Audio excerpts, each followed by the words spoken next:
Existe um paradoxo no coração da guerra que se trava hoje no Estreito de Hormuz. O país com o maior orçamento de defesa do mundo, mais de 850 mil milhões de dólares anuais, escolheu responder a uma ameaça naval com aviões desenhados há 50 anos, canhões de origem mecânica, e foguetes não guiados que custam menos de $1.000 a unidade. Isso não é improvisação. É doutrina. Nesta análise, vamos examinar o que esta decisão revela sobre a evolução da guerra moderna, as limitações reais do poder aéreo convencional, e o que os movimentos militares atuais indicam sobre a próxima fase deste conflito. O Estreito de Hormuz não é apenas uma via marítima. É uma artéria. Aproximadamente 20% do petróleo exportado a nível mundial passa por este corredor de 38 quilômetros de largura no ponto mais estreito. Catar, Irão, Iraque, Kuwait, Emirados Árabes Unidos e Arábia Saudita dependem desta passagem para escoar a sua produção energética. Quando o regime de Teherão encerrou de facto este corredor ao tráfego internacional, o impacto foi imediato e global. O preço do petróleo bruto Brent ultrapassou os $119 por barril. Não se trata de uma crise de segurança regional. Trata-se de um acto de pressão econômica com alcance global, uma alavanca que Irão vinha construindo há décadas. A lógica estratégica por detrás deste bloqueio é clara: forçar as nações dependentes de energia a negociar sob condições ditadas por Teherão, e ao mesmo tempo impor custos econômicos ao Ocidente sem um confronto militar direto que Irão claramente não pode vencer de forma convencional. Esta é a premissa central. E é aqui que começa a análise mais complexa. Para compreender a resposta americana, é necessário primeiro compreender o que os Estados Unidos enfrentam. A Marinha do Corpo da Guarda Revolucionária Iraniana, a IRGC, não é uma força naval convencional. Nas primeiras semanas do conflito, os ativos navais de superfície de maior dimensão de Irão foram destruídos ou gravemente danificados em poucas horas. Fragatas como o Sa'an e o navio-base Makra não resistiram ao poder aéreo americano em águas abertas. A resposta de Teherão foi adaptar. E a adaptação tomou a forma do que analistas militares designam como a Flota Mosquito. Mais de 1.000 embarcações de ataque rápido das classes Bogamar, Serai e Tofan. Pequenas, rápidas, baratas, operadas por tripulações pequenas, muitas vezes com pouca formação formal, mas com táticas bem ensaiadas. O modelo é simples: saturação e caos. 20 ou mais embarcações a atacar simultaneamente um alvo, algumas carregadas com explosivos e programadas para colidir, outras colocando minas de contato no leito marinho e retirando imediatamente a alta velocidade. Num corredor estreito como Hormuz, a densidade e a imprevisibilidade desta tática tornam ineficaz qualquer sistema de defesa concebido para ameaças de grande escala. O problema econômico que esta tática coloca é também determinante. Uma embarcação da frota Mosquito custa entre 25 a 50 mil dólares. Um míssil antinavio americano de precisão custa entre 500 mil e $1 milhão. Esta desproporção transforma qualquer resposta convencional numa derrota financeira antes de qualquer resultado militar. Foi precisamente neste cálculo que o Comando Central dos Estados Unidos, CENTCOM, efetuou uma mudança de doutrina. Os grandes destroyers foram retirados para águas mais seguras. O F-35, que opera a grande altitude com armamento de precisão de custo elevado, foi considerado inadequado para este tipo de missão. Em seu lugar, o Pentágono convocou 2 sistemas com décadas de operação, mas concebidos exatamente para este tipo de confronto de baixa altitude e alta intensidade: o A-10 Thunderbolt II e o helicóptero de ataque A-64 Apache. A lógica é direta. Para destruir objetivos de baixo custo de forma economicamente sustentável, é necessário armamento de baixo custo entregue com precisão suficiente. O A-10, concebido na Guerra Fria para destruir colunas de blindados soviéticos na Europa Central, transporta no seu nariz o canhão Gatling GA-8 Avenger de 30 mm, capaz de disparar 3.900 projéteis por minuto. Uma única passagem sobre uma embarcação ligeiramente blindada é suficiente para inutilizá-la ou afundá-la.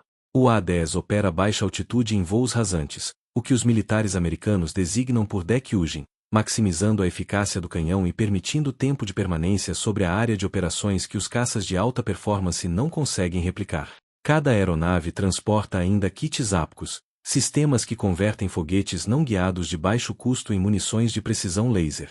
O custo por disparo cai para cerca de 25 mil dólares, aproximando-se do custo do próprio alvo. O piloto opera protegido por uma célula de titânio de 540 kg, a chamada banheira, que resiste ao fogo ligeiro de pequenas embarcações. Isto não é um dado menor. Significa que o A-10 pode operar em ambientes de ameaça moderada sem o risco de perda de aeronave que tornaria a missão politicamente insustentável. Se o A-10 é a resposta ao problema das embarcações em superfície, o A-64 Apache responde a um desafio diferente e mais complexo: a colocação noturna de minas.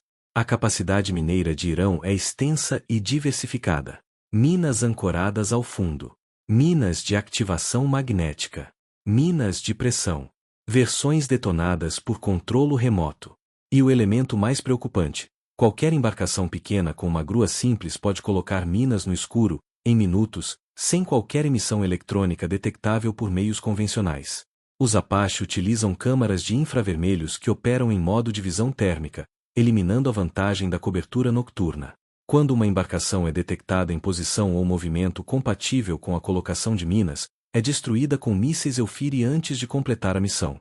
Segundo declarações do secretário de Defesa americano, mais de 16 embarcações foram destruídas especificamente durante operações de minagem. O Apache introduz ainda uma outra capacidade analiticamente relevante: a intercepção cinética de drones baratos. Irão opera os drones kamikaze Shahed em grande número e a custo unitário reduzido. A resposta convencional, mísseis de defesa antiaérea, impõe custos desproporcionais ao defensor. A tática adoptada pelos Apache é diferente: a destruição pelo impacto cinético de foguetes não explosivos. O custo por intercepção cai para valores comparáveis ao custo do drone atacante, anulando a vantagem assimétrica. O controlo iraniano do estreito assenta em 3 componentes que se reforçam mutuamente: a frota de embarcações rápidas, o campo de minas e as baterias de mísseis de cruzeiro costeiros. Os mísseis de cruzeiro representam a ameaça de maior alcance. Instalados em lançadores móveis sobre veículos, operando a partir de túneis escavados no interior das montanhas costeiras, estes sistemas podem atingir alvos a centenas de quilômetros de distância. A tática de disparo e retirada, onde o lançador emerge do túnel, dispara e regressa ao abrigo em questão de segundos, torna a resposta convencional de bombardeiros de grande altitude ineficaz. É aqui que a capacidade de loitering do A-10, a sua aptidão para permanecer sobre uma área durante horas, se revela determinante. Quando um lançador móvel emerge do túnel, o A-10 em órbita dispõe de segundos para agir com o míssil Maverick ou o canhão Avenger. Esta é uma janela de oportunidade impossível de explorar por um bombardeiro supersônico em altitude. Paralelamente, as forças da coligação estão a destruir os abrigos subterrâneos para embarcações nas ilhas de Ki, Larak e Angam, situadas diretamente sobre as rotas de navegação comercial. Bombas de penetração estão a ser utilizadas contra as entradas dos túneis. Bombardeiros B-1B, B-52 e F-15 e atacam as baterias de mísseis costeiros de forma sistemática. O plano do Pentágono desenvolve-se em fases sequenciais. Primeiro, neutralizar as baterias de mísseis e os abrigos costeiros. Segundo, eliminar as embarcações em águas abertas com o A-10. Terceiro, destruir os minadores nocturnos com os Apache. Quarto, abrir o estreito com unidades navais. Quinto, garantir escolta segura ao tráfego comercial. É um plano logicamente coerente. Mas a sua execução enfrenta obstáculos que os próprios analistas americanos reconhecem abertamente. Analistas como Farzin Nadimi, especialista em forças militares iranianas, sublinham um facto operacional fundamental: bombardear a entrada de um túnel não destrói o armamento no seu interior. O arsenal de minas e mísseis de Irão, acumulado durante décadas, permanece em grande parte intacto nos complexos subterrâneos da costa sul. Funcionários americanos admitiram publicamente que tornar o estreito 100% seguro para navegação não é um objetivo alcançável apenas por meios aéreos. O risco residual é real. Uma única mina ativada que afunde um petroleiro seria suficiente para reinflacionar os preços do petróleo e demonstrar que o corredor permanece inseguro. Esta admissão é politicamente significativa. Define o horizonte realista da operação aérea, não a eliminação total da ameaça, mas a sua redução a um nível que permita retomar o tráfego comercial com uma avaliação de risco aceitável. A diferença entre os dois objetivos é substancial, e é a diferença entre semanas e meses de operações. O resultado dos ataques documentados até agora, mais de 120 embarcações iranianas danificadas ou afundadas, dezenas de lançadores destruídos, múltiplos abrigos insulares atingidos, representa uma degradação operacional significativa. mas não decisiva. A operação aérea deve ser entendida no contexto do que se perspectiva como uma terceira fase, a intervenção terrestre. A 11ª Unidade Expedicionária de Marines aproxima-se do Médio Oriente com 2.200 efetivos totalmente equipados. Quando se juntar a terceira MEU, a caminho desde o Indo-Pacífico, os Estados Unidos terão mais de 4.000 marines posicionados ao largo de Hormuz. Esta concentração de força de projeção anfíbia não é aleatória nem apenas demonstrativa. No Secretariado da Defesa estão ativos planos para operações anfíbias ou terrestres diretas contra as bases iranianas que controlam o estreito, especificamente as ilhas de Ki e Abu Musa. A missão actual dos A-10 e Apache, nesta leitura, é de preparação, abrir corredores seguros, degradar defesas costeiras, e neutralizar capacidades anti-acesso que tornariam um desembarque anfíbio excessivamente custoso.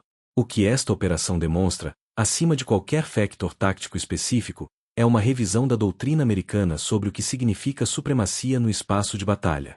Sistemas de 50 anos de idade, o A-10 e o Apache, estão a executar missões que o F-35 e os destroyers de última geração não conseguem cumprir de forma economicamente sustentável.